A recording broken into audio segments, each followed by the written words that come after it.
అందరికీ మరణాత. ప్రభునందు ప్రియులారా, మీరందరూ బాగున్నారా? దేవుని వాక్యాన్ని ధ్యానం చేద్దాము. లోకాసు వార్త 24వ అధ్యాయము 50వ వచనము నుండి చదువుకుందాం. ఆయన బేతనీ వరకు వారిని తీసుకుని పోయి చేతులెత్తి వారిని ఆశీర్వదించెను.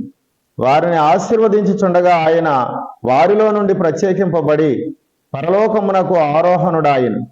వారు ఆయనకు నమస్కారం చేసిరి. మహా ఆనందముతో యెరూషలేమునకు తిరిగి వెళ్ళి ఎడతెగక దేవాలయములో ఉండి దేవుని స్తోత్రము చేయుచుండిరి. ప్రియులారా, ఇక్కడ వాక్యాన్ని గమనించినట్లయితే యేసు ప్రభువారు తన శిష్యులను తీసుకుని బేతనీయ అనేటువంటి గ్రామం వెళ్ళారు. ఇప్పటి వరకు శిష్యులైన వారు చెదిరిపోయారు. ఎందుకంటే యేసు ప్రభువారు చనిపోయారు, మాకింకా ఎవరున్నారు అని శిష్యులందరూ కూడా ఎవరి దారిని వారు చెదిరిపోయారు. కానీ యేసు ప్రభువారు సిలువ వేయబడి చనిపోయి తిరిగి లేచిన తరువాత ఆయన 40 దినములు భూమి మీదే ఉండిపోయారు. తాను వచ్చిన పని అయిపోయిందని యేసు ప్రభువారు పరలోకం వెళ్ళిపోలేదు, కానీ 40 దినాలు భూమి మీదే ఉండి ఆయన శిష్యులైనటువంటి వారిని బలపరిచారు. తాను సజీవుడని, తాను బ్రతికే ఉన్నాడని వారికి కనపరుచుకున్నారు. ప్రియులారా, వారిలో ఉన్నటువంటి అవిశ్వాసాన్ని తీసివేశారు, వారిలో ఉన్నటువంటి దుఃఖాన్ని తీసివేశారు, వారిలో ఉన్న అనుమానాలన్నీ ప్రభువే తీసివేశారు. వారికి ప్రభు ఉన్నారని అర్థమైంది కాబట్టి వారు సంఘముగా కూడి వచ్చారు. వారు ప్రభువును వెంబడించారు. ఆయన వారిని బేతనీ వరకు తీసుకుని వెళ్ళి వెళ్తున్నానని చెప్పి వారిని చేతులెత్తి వారిని ఆశీర్వదిస్తూ ఆయన పరమునకు ఆరోహణమై వెళ్ళారు. ప్రియులారా, ఇది ఆరోహణ పండుగ, అనగా రెండవ రాకడ పండుగ. ప్రియులారా, ప్రభు ఆరోహణమై వెళ్ళారు, సంఘం కూడా రేపటి దినమందు ఆరోహణమై వెళుతుంది. కాబట్టి మనం కూడా ప్రభు రాకడకు సిద్ధపడవలసిన వారమై ఉన్నాం. ప్రియులారా, ఇక్కడ గమనించినట్లయితే ప్రభు వారిని ఆశీర్వదిస్తూ వెళ్ళారు. ఇప్పటి వరకు మనందరినీ కూడా ఆశీర్వదిస్తూనే ఉన్నారు. ఆయన పరమునకు వెళ్ళి తండ్రి కుడిపార్శ్వమున ఆసీనుడై ఉన్నారని మరి ఒక చోట వాక్యంలో మనం గమనిస్తూ ఉన్నాం.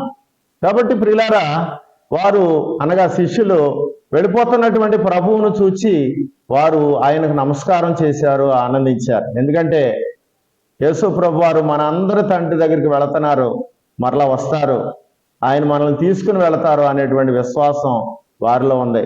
మనకి కూడా ప్రభు మరలా వస్తారు అనేటువంటి విశ్వాసం, ప్రభు సజీవుడై ఉన్నాడు అనేటువంటి విశ్వాసం మనం కలిగి ఉండాలి. ప్రభు పరలోకానికి వెళ్ళిపోయారు. ప్రభు పరలోకం వెళ్తాం ఎంత నిజమో మనతో కూడా ఆయన ఉన్నారు, అది కూడా అంతే నిజం. ఎందుచేతంటే ప్రభు అన్నారు, యుగ సమాప్తి వరకు సదాకాలం మీతోనే ఉన్నాను అన్నారు. కాబట్టి ప్రియులారా, ఆయన మనతో ఉన్నప్పుడు మనకు భయం ఎందుకు? కాబట్టి మనము విశ్వాసం కలిగి ఉండాలి, ధైర్యంగా ఉండాలి. వారు చాలా ధైర్యంగా ఉన్నారు, ఎందుకంటే వారిలో విశ్వాసం ఉంది. ప్రియులారా, అంచేత వెళుతున్న ప్రభువుకు వారు నమస్కారం చేశారు, ఆనందంగా ఉన్నారు. యేసు ప్రభు వారు ఏ విషయంలోనూ కూడా ఏడవలేదు. యేసు ప్రభు వారు ఏ విషయంలో కూడా మరి ఆ యొక్క శ్రమలను బట్టి దుఃఖపడలేదు. కాబట్టి మనం ఎందుకు ఏడవాలా? ఏ శ్రమ వచ్చినా, ఏ దుఃఖం వచ్చినా ప్రభు వైపు చూడండి, ప్రభు ఉన్నారు, నాకు సహాయం చేస్తారు, నన్ను లేవనెత్తుతారు అనేటువంటి విశ్వాసం మనం కలిగి ఉండాలి. ప్రియులారా, వారు వెళుతున్న ప్రభువుకు నమస్కారం చేశారు, రెండవది ఆనందించారు, మూడవది వారు దేవాలయానికి ఎడతెగక వెళ్ళారు. మనం కూడా దేవుని సన్నిధికి ఎడతెగక వెళ్ళాలి, దేవాలయానికి ఎడతెగక వెళ్ళాలి. నాలుగవది వారు ఎడతెగక దేవుని స్తుతించారు. దైవజనుడు తండ్రి దేవదాసయ్య గారు అన్నారు, స్తుతించే వారు స్థితిలోనికి వస్తారు అన్నారు. దావీదు గారిని స్తుతించే అనుభవం కాబట్టి గొర్రెలు కాచుకుంటున్నటువంటి అతడు దినమునకు 3 మారు ప్రార్థన చేసేవారు, దినమునకు 7 మార్లు స్తుతించేవారని కీర్తన గ్రంథంలో మనం చదువుకుంటున్నాం. కాబట్టి ప్రియులారా, దేవుడు చేసిన ప్రతి ఉపకారమునకు దేవుని యొక్క లక్షణములను బట్టి, దేవుని యొక్క ఉపకారములను బట్టి, దేవుడు మనల్ని తప్పించిన గండములను బట్టి దేవుని స్తుతించవలసిన వారమైన. స్తుతించకపోవడం అనేది ఏమాత్రం కూడా మంచిదిగా. ఎరుకో గోడల చుట్టూ 7 మార్లు తిరిగారు, వారు దేవుని స్తుతించారు. కాబట్టి ఎరుకో గోడలు కూలిపోని.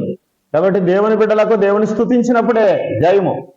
కాబట్టి ప్రియులారా, దేవుణ్ణి స్తుతించాలి. ప్రార్థన గొప్పది, కానీ ప్రార్థన కంటే స్తుతి ఎంతో గొప్పది. స్తుతించాలి. ఒక వ్యక్తిని నువ్వు ఫలానా మంచి పని చేసావంటే ఎంతో ఆనందం కదా ప్రియులారా. దేవుడు మనకి ఎన్నో ఉపకారాలు చేశారు. మనం నిద్రపోతున్న ఆయన కాపాడుతూనే ఉన్నాడు, ఆయన మెలకుగా ఉన్నాడు.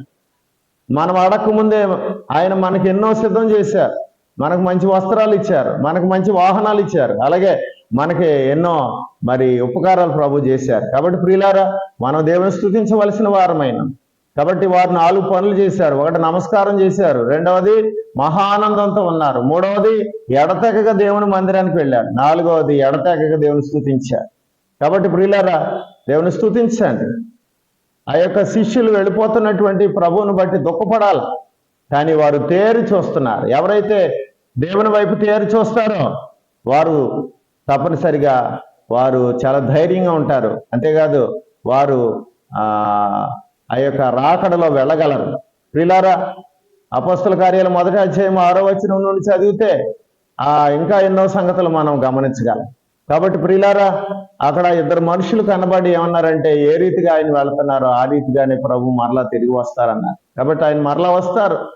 ఆయన వచ్చేటువంటి రాకడలో మనం వెళ్ళాలంటే, మనము ఆశీర్వదింపబడాలంటే మనం వారు చేసినట్లుగా మనం కూడా చెయ్యాలా, ప్రభు వైపే చూడాలా. దేవవాక్య నిజము దిక్కులు చూడకు అని రాశారు దేవదాసయ్య గారు. ప్రియులారా, దేవుని వాక్యము నిజము కాబట్టి దేవుని వాక్యం వైపు చూడండి, లోకంలో ఉన్నటువంటి సంగతుల వైపు కాదు, లోకంలో ఉన్న మాటల వైపు కాదు.